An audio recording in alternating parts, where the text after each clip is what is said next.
এসো আমরা কিছু নতুন শিখি। দেখো আজকে নিয়েছি হিস্ট্রি ক্লাস। এটা হিস্ট্রির ৭ নম্বর ক্লাস। এটাকে লাস্ট ক্লাসও বলতে পারো। কারণ এই ক্লাসের পর পুরো যে প্রিভিয়াস ইয়ার্স এর WPS এবং পুলিশ যতগুলো এক্সাম হয়েছিল তাদের উপর ভিত্তি করে যে আমাদের প্রিভিয়াস ইয়ার্স এর ক্লাসের সিরিজ চলছিল, সেটা যতটি প্রশ্ন এখন ১২০ টা ওটা ৭-৬ নম্বর ক্লাসে হয়েছিল।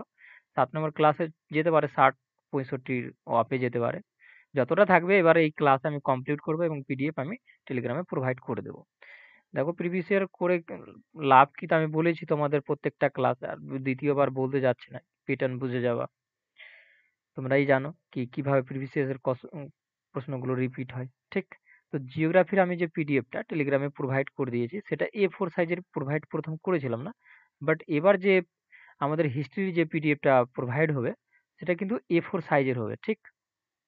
এই ভিডিওটা আপলোড হওয়ার 2 থেকে 3 ঘন্টার মধ্যে বা তার সঙ্গে সঙ্গে পিডিএফ প্রোভাইড হয়ে যাবে। A4 সাইজের আমি কেন বলছি, তোমরা জেরক্স করে বের করতে পারবা। কোনো রকমের সমস্যা হলে তোমরা নিচে কমেন্ট করবা, কারণ আমি দেখো প্রথম পিডিএফ তৈরি করছি, তো আমার একটু আধটু এদিক ওদিক হতে পারে। যেরকম জিওগ্রাফিতে আমি এটা দেখো আমি A4 সাইজ মনে ভেবে আমি তৈরি করি নাই, কারণ আমি মনে ভাবলাম কি সবাই পিডিএফ থেকেই পড়বে। বাট যখন কমেন্ট আসে কি না দাদা আমি জেরক্স করে বের করব, তখন আমার মাইন্ডে আসলো না A4 সাইজ করা উচিত ছিল। তো আমি তারপরে দ্বিতীয়বার A4 সাইজের আমি জিওগ্রাফিটা দিয়েছিলাম। সেরকম যদি কোনো রকমের প্রবলেম হচ্ছে আমার দ্বারা, কোনো রকমের বা পিডিএফ তো পাবা 100%, ওখান থেকে পড়তে পারবা, কোনো রকমের সমস্যা নাই। এবার জেরক্স বের করতে যদি কোনো রকমের সমস্যা হয় তোমরা নিচে কমেন্ট করতে পারো তোমাদের সুবিধার জন্য। আমাদের ম্যাথের যদি বলো তো ম্যাথের পিডিএফ আমরা চ্যাপ্টার ওয়াইজ প্রোভাইড করে দিয়েছি। রিজনিং এর যদি কথা বলো তো রিজনিং এর চ্যাপ্টার ওয়াইজ এখন ৬টা চ্যাপ্টার আলোচনা করানো হয়েছে। ৬টারই কিন্তু পিডিএফ আমি টেলিগ্রামে প্রোভাইড করে দিয়েছি। প্রিভিয়াস ইয়ার্স এর উপরে যতটি সাবজেক্ট রয়েছে সম্পূর্ণ ক্লাস আমরা করব। কোথায় প্রোভাইড করেছি? টেলিগ্রামে খবরও প্রোভাইড করে। দেখো টেলিগ্রাম থেকে পার্সোনাল আমার কোনো লাভ নাই। এখানে পিডিএফ প্রোভাইড করি। এই পিডিএফ গুলো যখন কিনতে যাবা তখন ম্যাক্সিমাম ১০০ টাকা করে নিয়ে নিবে। তো ফ্রিতে পাচ্ছ, ফ্রি অফ কস্টে পাচ্ছ ভাই।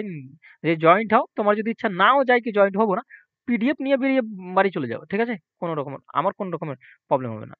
আমি এটাই চাইছি তোমরা যেখান থেকে হোক পড়ো এবং দুনিয়াকে বুঝো, আর এক্সাম গুলো দাও আর পাস করো, ঠিক আছে? চাকরি নাও, সেটেল হয়ে যাও।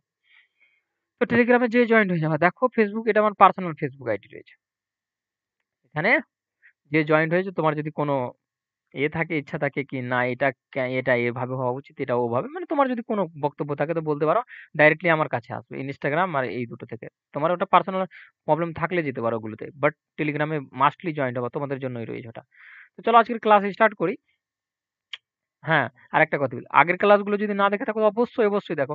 কারণ কোটেশনে না ভরে নেওয়া হয়েছে, কি ভাবে কোন কার সাথে লিঙ্কেজ আছে সমস্ত কিছু বলা হয়েছে। আজকের ক্লাস দেখো, দেখো কি বলছে। ইংরেজ সরকারের পেশ করা ইলবার্ট বিল কিসের সাথে সম্পর্কিত ছিল? তো কিসের সাথে সম্পর্কিত ছিল? ধর্ম, সৈন্য বাহিনী না অর্থনীতি? তো মাথায় রাখবা এটা বিচার ব্যবস্থার সাথে সম্পর্কিত ছিল। ক্লিয়ার? কি বলা হয়েছে ব্যাখ্যা দেখে নাও। 1883 সালে লর্ড রিপেনের সময় এই বিলের মাধ্যমে ভারতীয় ও ইউরোপদের সমান ও ভিন্ন বিচার ব্যবস্থা চালু করার যে একটা পেশকশ চলছিল সেই সময়, সেটারই ঘটনাটা ছিল। দেখো রেল, এটা রিপিটেড প্রশ্ন আর রয়েছে, রিপিটেড প্রশ্ন। তো এখানে বলছে এত সালে লর্ড ডালহৌসির তে রেল পথের জনক বলা হয়। এত সালে প্রথম রেল পথ কোন রাজ্যের কথা বলছে, কোথায় থেকে বলেছিলাম বলো? তো দুটো রাজ্যের মধ্যে থেকে গেছিল। তো এখানে একটা দেওয়া রয়েছে মহারাষ্ট্র। মহারাষ্ট্র টু বোম্বে টু থানে, ঠিক না? রিপিটেড প্রশ্ন রয়েছে, ওখানে পিডিএফ যখন পাবা তখন দেখে নিবা। তবু আচ্ছা এখানে দাও, আমি নিয়েওছি। জনক বলা হয় কাকে? লর্ড ডালহৌসিকে। আচ্ছা নেওয়া হয়েছে, আমি মনে ভাবছি এটা নেওয়া হয়নি। কি বলছে? সেই সময় ভারতের ভাইসরয় ছিলেন লর্ড ডালহৌসি। সেই সময় ভাইসরয় কে ছিল? লর্ড ডালহৌসি ছিল। তো দেখো এখানে বলা হয়েছে মুম্বে টু থানে কত কিলোমিটার, সমস্ত কিছু উল্লেখ করা রয়েছে। সালটা খুবই ইম্পর্টেন্ট, কত দূর থেকে কত দূর, এটাও খুবই ইম্পর্টেন্ট। কিন্তু এই যে ভাইসরয় বিষয়টা রয়েছে, লর্ড কেনিং এর সময় এসেছিল। তো এই ভাইসরয় বিষয়টা ভুল রয়েছে, গভর্নর জেনারেল হবে, ঠিক না? এটা একটা বই থেকে তোলা হয়েছে, তো ওই বইটাতে ভুল আছে। কারণ এই সময় ভাইসরয় চালু হয়েছিল না। দেখো লর্ড ডালহৌসির পরে লর্ড কেনিং আসে, লর্ড কেনিং এর সময় ভাইসরয় কথাটা চালু হয়। আর সেই জন্য লর্ড কেনিংকে বলা হয় ভারতের ভারতের প্রথম ভাইসরয় কে ছিলেন? তো লর্ড ক্যানিং ছিলেন। দেখবা এরকম করে পড়বা। তো তখন বুঝতে পেরে যাবা কি এটা এই কথাটা ভুল রয়েছে। ঠিক না? চলো। মেঘনাদ বধ, মাইকেল মধুসূদন দত্ত এগুলো একদম ডাইরেক্টলি তোমাকে করা উচিত। ঠিক না? অষ্টাঙ্গিক মার্গ এটাও রিপিটেড প্রশ্ন কিন্তু বৌদ্ধ ধর্ম থেকে। এটা ডাইরেক্টলি জিজ্ঞেস করেনি। বাট বৌদ্ধ ধর্ম থেকে আছে। বৌদ্ধ ধর্ম ২-১ বার থেকে ৩ বার পড়েছে। আমি ওখানে ক্লিয়ারিটি করেছিলাম। অষ্টাঙ্গিক মার্গ সম্ভবত ছুটে গেছিল। তো এখানে নিয়ে নাও বৌদ্ধ ধর্ম থেকে রয়েছে অষ্টাঙ্গিক মার্গ। পিটকগুলো ত্রিপিটক কোন ভাষায় রয়েছে এগুলো সমস্ত কিছু উল্লেখ করা ছিল।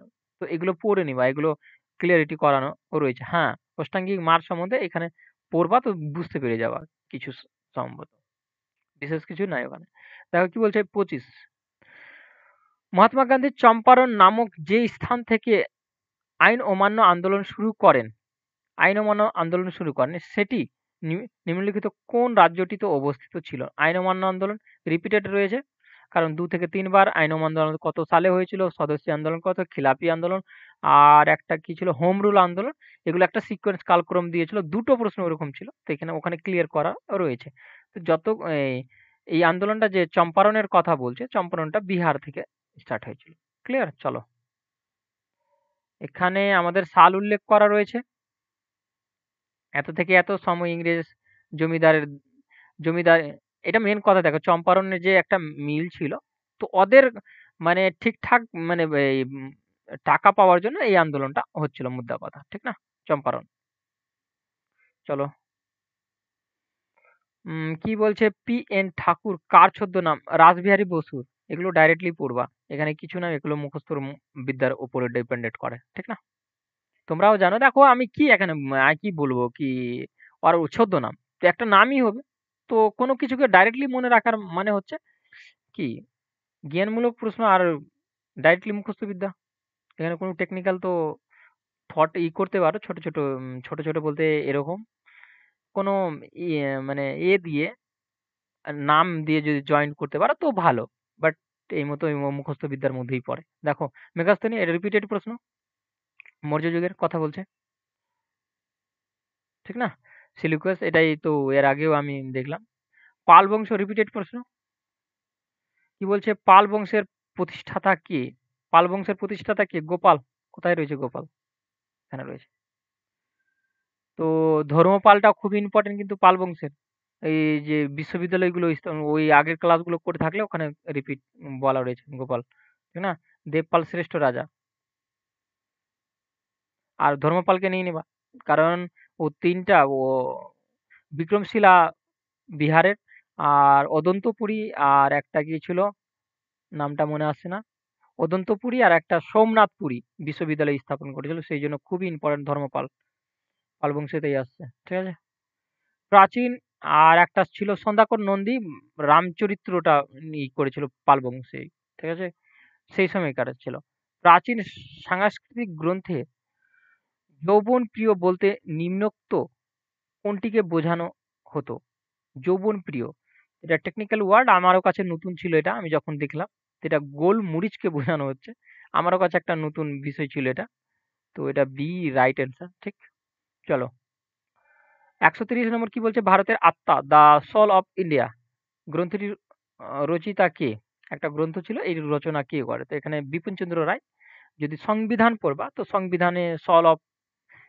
সংবিধান যেটা রয়েছে সেটা বি এত আম্বেদকর রয়েছে ঠিক না কিন্তু যদি সল অফ ইন্ডিয়ার যদি কথা বলে তখন বিপিনচন্দ্র ক্লিয়ার স্যার টমাসের যদি কথা বলো তো এই এই ব্যক্তিটার কথা বলছি এই ব্যক্তিটা এসেছিল কার দরবারে এসেছিল জাহাঙ্গীরের দরবারে এসেছিল আর কাকুতি মিনতি করছিল মানে ব্যবসা করার যে ছাড়পত্র দেওয়ার জন্য কাকুতি মিনতি করেছিল কিন্তু জাহাঙ্গীর জাহাঙ্গীরকে এই মানাতে গিয়ে কি একটা ভুল কথা বলে ভুল কথা তাকে তাড়িয়ে দেওয়া হয়েছিল স্যার টমাস রোকে ঠিক না দুই একটা এসেছিল তার দরবারে এবার যে জাহাঙ্গীর কে ছিল ঔরঙ্গজেব কি ছিল শাহজাহান কে ছিল দেখে নাও জাহাঙ্গীর একবার বলেছি ঔরঙ্গজেবের ছেলে শাহজাহানের ছেলে হচ্ছে ঔরঙ্গজেব এর নাম কি ছিল জাহাঙ্গীরের নাম কি ছিল ছোটকালের সেলিম আর শাহজাহানের ছোটকালের নাম ছিল খুররাম এর তো ছোটকালের নাম ছিল না, ঠিক না? চলো নেক্সট। ইংরেজ সরকার কর্তৃক প্রদত্ত যে উপাধি মহাত্মা গান্ধীর অসহযোগ আন্দোলনের সময় বর্জন করেন সেটি হলো, অসহযোগ আন্দোলনের সময় কি বর্জন করেছিল? কাজরায়ে হিন্দটা বর্জন করে দিয়েছিল কে? মহাত্মা গান্ধী। চলো, টোডর মল কিসের সাথে সম্পর্কিত? খুব ইম্পর্টেন্ট, খুবই দেখি এটাকে জিজ্ঞেস করতে। তো দেখো এখানে কি উত্তর রয়েছে, অর্থনৈতিক। আর এটা উম, আকবরের সময় হয়েছিল। চলো দেখো, টোডরমল পরিবর্তিত রাজস্ব সংস্করণ, টোডরমল ব্যবস্থা ও কি বলছে জাপ্তি ব্যবস্থার নামে খ্যাত। 1582 সালে জাপ্তি ব্যবস্থার আকবর পরিবর্তন করে, আকবরই তো পরিবর্তন করে, ওদের মন্ত্রীদের কে টোডরমল এরকম কথাটা উল্লেখ ছিল। খাজনা সংক্রান্ত টোডরমল ব্যবস্থা দোস সালা নামে পরিচিত ছিল। দোহসালা নামে পরিচিত, দশ না দোহসালা, দোহসালা নামে পরিচিত ছিল। ক্লিয়ার? যে দুইজন মোগল সম্রাট আত্মজীবনী লিখেছেন, হ্যাঁ যতগুলো আত্মজীবনী, একটা প্রশ্ন এসেছিল হিমায়ুন আত্মজীবনী এসেছিল, আর একটা দুটো এসেছিল আকবর আত্মজীবনী না কি একটা ছিল, দুটো এসেছিল, দুটোতে আমি ক্লিয়ার করেছি, এখানেও নিয়েছি, বাট আমি এখানে বলবো না। মানে করবো না। কি বলছে, যে দুইজন মোগল সম্রাটের আত্মজীবনী লিখে তা হলেন ঔরঙ্গজেব, শাহজাহান, বাবর, হুমায়ুন। তো বাবর আর হুমায়ুনেরই আমরা দেখেছিলাম, ঠিক না? উম, উম, উম, উম। আচ্ছা, এখানে আমার একটু মিস হলো, সরি। এখানে বাবর ও হুমায়ুন হবে না, উম, হুমায়ুন ও জাহাঙ্গীর হবে। কারণ যে দুইজন মোগল সম্রাট আত্মজীবনী লিখেছিলেন, আচ্ছা লিখেছিলেন তারা হলেন, মানে লিখেছিলেন তারা হলেন, কিন্তু এখানে হয়ে যাবে আমাদের ডি নম্বরটা রাইট হবে। ডি হচ্ছে বাবর ও জাহাঙ্গীর। আচ্ছা, এখানে অপশানই আমি ভুল নিয়েছি। দেখো আমি ঠিকই বলেছি, এখানে সি হবে, বাবর ও হুমায়ুনই হবে। বাট এখানে দেখো আমি অপশানগুলো কিভাবে সি সি করে দিয়েছি, তো এটা আমাদের ঠিকই আছে। ডি নম্বর অপশানটাই হবে, কিন্তু ডি নম্বরটাতে দেখে নাও, এখানে হুমায়ুন, সেই তো বলি এরকম তো হতে পারে না। এখানে বলছিল যে দুজন মুঘল সম্রাট আত্মজীবনী লিখেছিলেন, তো বাবর আর হুমায়ুনই লিখেছিলেন। দেখো আমি সম্পূর্ণটা এখানে নিয়েছি, আর এর দুবার রিপিটেড এটা প্রশ্ন, দুবারের রিপিটেড এটা প্রশ্ন রয়েছে। দেখো, বাবরের আত্মজীবনী আর একজনের জাহাঙ্গীরের আত্মজীবনী। ক্লিয়ার তো? এটা মেন জিনিস বিষয় ছিল। তো আশা করি এটা ক্লিয়ার হয়েছে। আমারও একটু ফল্ট এখানে, আমি আশা করলাম অপশনটা মানে ঠিকঠাক হয় না, মানে টাইপিং করার সময় মিস হয়েছে। দেখো, সাতবাহন বংশের শ্রেষ্ঠ সম্রাট কে ছিলেন? সাতবাহন আহ, সাতবাহনের বংশের শ্রেষ্ঠ, তো আমরা কি জানি? সাতবাহনের শ্রেষ্ঠ গৌতমীপুত্র সাতকর্ণী, ঠিক না? এবার দেখো এর কিছু এই দেখে নাও, কোন শিলালেখ ছিল, এটা খুবই ইম্পর্টেন্ট, নাসিক, ঠিক না? আর কোন মুদ্রা? তো সীসা। আর ভাষা কি ছিল? প্রকৃতি ভাষা ছিল। সিংহাসনে বসেছিল এত সালে, ঠিক না?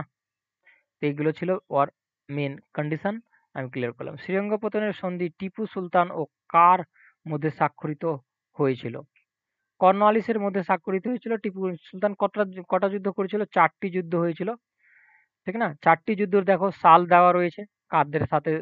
প্রথম হায়দার আলী যুদ্ধ করছিল। হায়দার আলী মারা যাওয়ার পর অটোমেটিক্যালি মারা গেল। হায়দার আলী খুবই মানে কৌশল যোদ্ধা ছিল। তো যদি মারা না যেত জিততো, বাট ও মারা যায়। তার ছেলে বীর পুত্র ছিল টিপু সুলতান যুদ্ধ চালিয়ে যায় ইংরেজদের সাথে। তো এই কটা যুদ্ধ হয়েছিল? 4টি যুদ্ধ হয়েছিল। 4টির সাল কাদের সাথে হয়েছিল? ইংরেজদের সাথে হয়েছিল। এবং কোন মানে আহ, কোন সন্ধির যারা যুদ্ধগুলো শেষ হচ্ছে, সেই সন্ধিগুলো তোমরা মনে রাখবা এখান থেকে। আমি এই পয়েন্টগুলো তো পেয়ে যাবা পিডিএফ এ, তখন দেখবা। ক্লিয়ার? চলো নেক্সট। কারণ অনেকগুলো প্রশ্ন আছে, যদি আমি প্রত্যেকটা কি করি তো একটু সময় লেগে যাবে। নিম্নলিখিত কোন সম্রাট কুনিক নামে পরিচিত ছিল? খুবই ইম্পর্টেন্ট, কুনিক আর শ্রেনিক, খুবই ইম্পর্টেন্ট। কুনিক যদি বলা হয় তো আজাতশত্রু, এবং যদি শ্রেনিক বলা হয় তার বাবা। বিন্দুসার না, বিন্দুসার অশোকের ছেলে। বিম্বিসার, বিম্বিসার। দেখো, হর্ষাঙ্ক বংশের প্রতিষ্ঠাতা কে ছিল? হর্ষাঙ্ক বংশের প্রতিষ্ঠাতা ছিল বিম্বিসার। ঠিক, তার ছেলে হচ্ছে অজাতশত্রু। বিম্বিসারের ছেলে অজাতশত্রু। তার বাবা বিম্বিসার শ্রেনিক উপাধি নিয়েছিল আর তার ছেলে নিয়েছিল ক্রনিক। ঠিক আছে? আর অশোকের ছেলে বিন্দুসার মৌর্য বংশের কিন্তু। দেখো, যদি আমি বলি হর্ষাঙ্ক বংশ, হর্ষাঙ্ক বংশের পর নাগদর্শক বংশ আসে, শিশুনাগ বংশ আসে, শিশুনাগ বংশের পর নন্দ বংশ আসে, নন্দ বংশের পর মৌর্য বংশ আসে, মৌর্য বংশে আসে তো চন্দ্রগুপ্ত মৌর্য প্রথম রাজা, বিন্দুসার দ্বিতীয় রাজা, চন্দ্রগুপ্ত প্রথম রাজা, বিন্দুসার দ্বিতীয় রাজা, তারপরে অশোক তৃতীয় রাজা, তারপরে আরো একটা রাজা হয় ওদের। ঠিক আছে? তো এইভাবে করে চলে সিকোয়েন্স। তোমরা যদি পড়ে থাকো তো একদম আমার এর সাথে রিলেট করতে পারবা, আর না পড়ে থাকলে রিলেট করতে পারবে না কিন্তু। কারণ ইতিহাস পড়ার বিষয় না, শোনার বিষয়। কারণ যে স্যারের কাছে পড়ছো যদি তার মধ্যে যোগ্যতা থাকে তোমাকে বাড়িতে এসে পড়তে হবে না। আর আমি তো বলি কি, যদি খান স্যারের কাছে পড়তে পারো তো খুবই বেস্ট হয়ে যায়। খান স্যারের ভিডিও অ্যাভেলেবেল আছে ইউটিউবে, সার্চ করবা খান স্যার কপিরাইট, তোমার কাছে ভিডিও আসবে খান স্যারের, পুরো হিস্ট্রি প্লে লিস্ট আসবে, কোনো টাকা লাগবে না, পুরো দেখতে পারবা একটা করে, বাট হিন্দিতে রয়েছে। তোমরা যদি হিন্দিতে পারো তো পড়তে পারো, খুবই সুন্দর বোঝাচ্ছে, অনেক মাস্তি আসবে ওখানে। কারণ ও কপিল শর্মার মতো মাস্তি মাস্তি করে। সরি, লাইন পালিয়ে গেল। আর এই যে কথাগুলো বললাম কপিল শর্মা, এদের জন্য কপিরাইটও না দিতে হয়, দিলে আমি এই পার্টগুলোকে ডিলিট করে দেবো। কোনো অসুবিধা নেই, তোমরা সার্চ করে দেখতে পারো, ডিটেলস ক্লাস রয়েছে। কুষাণ সম্রাট কনিষ্ক কার কাছে বৌদ্ধ ধর্মে দীক্ষা লাভ করেন? তো দেখো, কুষাণ কুষাণ বংশের যদি বলছি এ কুষাণ বংশের কনিষ্কের কথা বলি তো কনিষ্ক শ্রেষ্ঠ রাজা ছিল। আর সেই সময় চতুর্থ বৌদ্ধ সংগীতি হয়েছিল, চতুর্থ বৌদ্ধ সংগীতি হয়েছিল, সেই বৌদ্ধ সংগীতি কি ছিল? অশ্ব ঘোষ। তো এখানে বৌদ্ধ ধর্ম দীক্ষা লাভ করেছিল অশোক ঘোষের সময়। আমি বুঝাতে চাইছি তার সময় সেই ছিল। আর বিশাখা মিত্র ছিল। তো অশোক ছিল, তো এখানে দেখো বিশাখা মিত্র তো অপশনই নাই, তো কে হবে? অশোক হবে, দীক্ষা লাভ করেছিল। ক্লিয়ার? অশোক বললাম, সরি যদি অশোক বলে থাকি, তো অশ্ব ঘোষ। ঠিক আছে? তো এখানে আমাদের বি নম্বর হয়। পলাশী যুদ্ধ কত সালে হয়েছিল? ডাইরেক্ট মনে রাখবা, 1757 সালে হয়েছিল। পলাশী যুদ্ধ এত সালে হয়েছিল। কাদের কাদের মধ্যে হয়েছিল দেখো, এখানে আমি মেনশন করে দিয়েছি। চলো নেক্সট। সমুদ্রগুপ্ত যুদ্ধ জয়ের বিবরণী কোন প্রস্তুতা থেকে জানতে পারা যায়? খুবই ইম্পর্টেন্ট। নাসিক কার ছিল? গৌতমীপুত্র সাতকর্ণীর ছিল। এলাহাবাদ কার হবে তবে? সমুদ্রগুপ্ত। তো দেখো, এলাহাবাদ আমাদের সমুদ্রগুপ্তর রয়েছে। আর সমুদ্রগুপ্তের সম্বন্ধে সমস্ত কিছু জেনে নাও। লিচ্ছবির রাজকন্যার কুমারী দেবীর সন্তান ছিলেন কে? সমুদ্রগুপ্ত ছিলেন। তাকে নেপোলিয়ন বলা হতো। এটা রিপিটেড প্রশ্ন, নেপোলিয়ন জিজ্ঞেস করে নিয়েছে। কে বলেছিল? ভেনিস স্মিথ বলেছিল। কোন কোন উপাধি গ্রহণ করেছিল সেটাও নেওয়া হয়েছে এখানে। দক্ষিণ ভারত ধর্ম বিজয়ী ছিল। ঠিক না? এর সভাকবি কে ছিল? হরিশ সেন, মাথায় রাখবা, এলাহাবাদ পরিস্থিতি থেকে দিগ্বিজয় করেছিল এ। ঠিক না? আর এর মুদ্রাগুলো যদি বলা হয়, মুদ্রা অশ্রু দেখা যায়, বীণা বীণা বাদন রত মূর্তি অঙ্কিত থাকে এদের মুদ্রাগুলোতে। মানে কার মুদ্রা? সমুদ্রগুপ্তের মুদ্রাগুলোতে। কোন ইংরেজ গভর্নর পাঁচশালা বন্দোবস্ত প্রবর্তন করে? তো ওয়ারেন হেস্টিং। আর 10 সালা বন্দোবস্ত, চিরস্থায়ী বন্দোবস্ত যদি বলা হয় তো লর্ড লর্ড বলছি লর্ড কর্নওয়ালিস। ক্লিয়ার? আরো রয়েছে। তো এটা যে ব্যবস্থা রয়েছে 5 সালা 10 সালা, এটা আমি ক্লিয়ার করেছিলাম, দেখবা এসে পেয়ে যাবা। সেগুলোই পয়েন্ট এখানে নেওয়া হয়েছে। দেখো, কর্নওয়ালিসের নেওয়া হয়েছে, তারপরে নেওয়া হয়েছে। তোমরা এগুলো পড়বা, কারণ একবার রিপিট হয়ে গেছে। বাংলার আকবর কাকে বলা হয়? তো এখানে ডাইরেক্টলি মনে রাখবা হোসেন শাহকে বলা হয়। ঠিক। মুঘল আমলে প্রচলিত মন মনস মনসবদারি ব্যবস্থা কিসের? এটা রিপিটেড আছে। ঠিক না? মনসবদারি ব্যবস্থা কিসের সাথে সম্পর্কিত ছিল? আর কার কার সাথে? সৈনিকের সাথে সম্পর্কিত ছিল। 6 নম্বর ক্লাসে রিপিটেড হয়েছে। আর এর মানে হচ্ছে পদমর্যাদা। কোথায় রয়েছে পদমর্যাদা? তো এখানে আমাদের সি নম্বর অ্যান্সার হলো ঠিক। চলো, ইংরেজ সরকারের পেশ করা ইলবার্ট বিল কিসের সাথে সম্পর্কিত ছিল? ঠিক না? এটাও তো রিপিট, বিচার ব্যবস্থার সাথে সম্পর্কিত ছিল। ঠিক? কি বলছে এত সালে রেলপথ নিম্নোক্ত ম- মহারাষ্ট্র, ঠিক না? সাংঘিক মার কি বৌদ্ধ ধর্ম? এটা কি রিপিট? আমি কি রিপিট নিয়ে নিয়েছি? রিপিট নেই না, এটা প্রশ্ন এসছে। দেখো, চম্পারণ, চম্পারণ কোথায় হয়েছিল? চম্পারণ বিহার, 3 নম্বর এখানে রাইট। এটা একবার তো রিপিট হচ্ছে মনে হয়, রিপিট হয়ে গেছে বা রিপিটেড, মানে রিপিটেড পড়েছে হয়তো, কারণ সালগুলো তো আলাদা রয়েছে, কারণ আমি বই থেকে তুলেছি, তো সেখান থেকে তো রিপিট হওয়ার কোনো চান্সই নাই, ঠিক না? এত সালে সর্বপ্রথম কোন কংগ্রেস অধিবেশনে শ্রী সুভাষচন্দ্র বোস সভাপতি নির্বাচিত হন? তো হরিপুর অধিবেশনে তিনি নির্বাচিত হয়েছিলেন, ঠিক না? মোহাম্মদ বিন তুগবাল তার রাজধানী দিল্লি থেকে কোথায় স্থানান্তরিত করে? দেবগিরিতে করেছিল। কত সালে মহাত্মা গান্ধী ডান্ডি অভিযান শুরু করে? তো 1930 সালে শুরু করে, ঠিক না? পল্লব বংশের শ্রেষ্ঠ সম্রাট কে ছিল? পল্লব বংশের শ্রেষ্ঠ সম্রাট কে ছিল? তো নরসিংহ বর্মন ছিল, তো এখানে ডি নম্বর রাইট হয়ে যাবে। পিটের ভারত যদি বলা হয় 1784। আর নিম্নোক্ত কোন বোরলাট ভারতের রেলপথ? রেলপথের যদি কথা বলে তো কতবার রিপিটেড হচ্ছে? রিপিটেড হচ্ছে বলে আমি তাড়াতাড়ি এখানে ডি নম্বর লর্ড ডালহৌসি, ঠিক না? এটা রিপিটেড নয়। সংহিতা অরণ্যকে ভারত কি বলছে? সংহিতা অরণ্যক মহাভারত ও উপনিষদ মধ্যে কোনটি হবে? আমি এটা দেখেছিলাম। কোনটি বেদের অংশ নয়? কোনটি বেদের অংশ নয়? তো মহাভারত বেদের অংশ নয়, ঠিক আছে? কত বলছে 1885 সালে কংগ্রেসের প্রথম অধিবেশন নিম্নোক্ত কোন শহরে? তো খুব ইম্পর্টেন্ট এটা। বোম্বাই একটা প্রথম অধিবেশন হয়েছিল। কে অধিবেশনে প্রথম অধিবেশন? উমেশচন্দ্র বন্দ্যোপাধ্যায়, মাথায় রাখবা। প্রথম কংগ্রেসের প্রথম সভাপতি।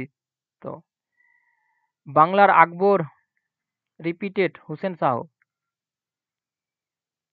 ওটা ডাব্লিউবিতে ছিল, এটা কেপিতে রয়েছে। কি বলছে? শিখদের পঞ্চ কো কার্স ধারণ করার নির্দেশ কোন ধর্মগুরু দেন? তো এখানে মাথায় রাখবা, গুরু গোবিন্দ সিং দিয়েছিল, বি নম্বর দিয়েছিল, ঠিক? কত সালে পূর্ব পাকিস্তান থেকে স্বাধীন বাংলাদেশ গঠিত হয়? এটা কে করেছিল? ভারতই করেছিল। 1961 সালে যে যুদ্ধটা হয়, তো তখন বাংলাদেশের কত কত লাখ মহিলাকে এরা বন্দি করে নেয় পাকিস্তানের। দেখো, পূর্ব পাকিস্তান আর পশ্চিম পাকিস্তান যদি বুঝে থাকো তো ক্লিয়ার ধারণা আসবে।